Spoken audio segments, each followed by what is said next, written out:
the push-up. So one of the best cues for a push-up is having your hands underneath your chest. So if you come down to the bottom of the push-up, the hand should be under the bust line.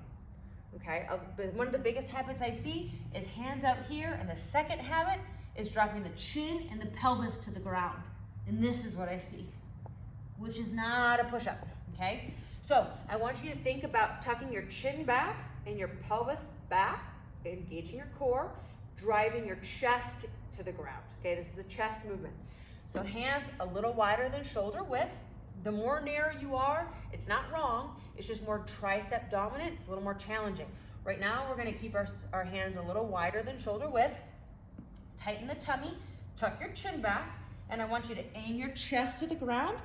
Notice that my hips and my thighs are not touching the ground, okay? I'm gonna push my chest off the ground, and I'm driving from my stomach. When you get down to the bottom, I want you to pretend that someone has their finger in your belly button, and they're pushing your belly button into the ceiling. That's what your push-up should feel like. Now, if that's too challenging, modified. I love bringing you up. I do not like putting your knees on the ground. So if you don't have an option, that's okay. You have to drop your knees, that's fine.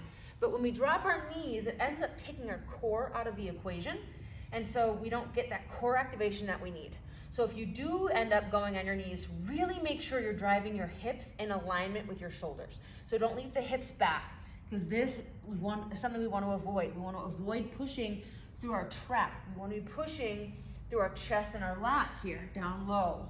So that's why I prefer to be up a little bit higher. So one of the modified push-up versions being up here, and now notice when I come down, where that bench is hitting me, right where I was saying earlier, underneath your bust. So hands shoulder width apart, hips tucked under, coming down, pushing away. And again, notice my chin. When I'm doing a push-up, I should never have tension in my neck. You should be able to look left and right. If you're holding your head out here, you're asking for neck tension, which is something we want to stay away from.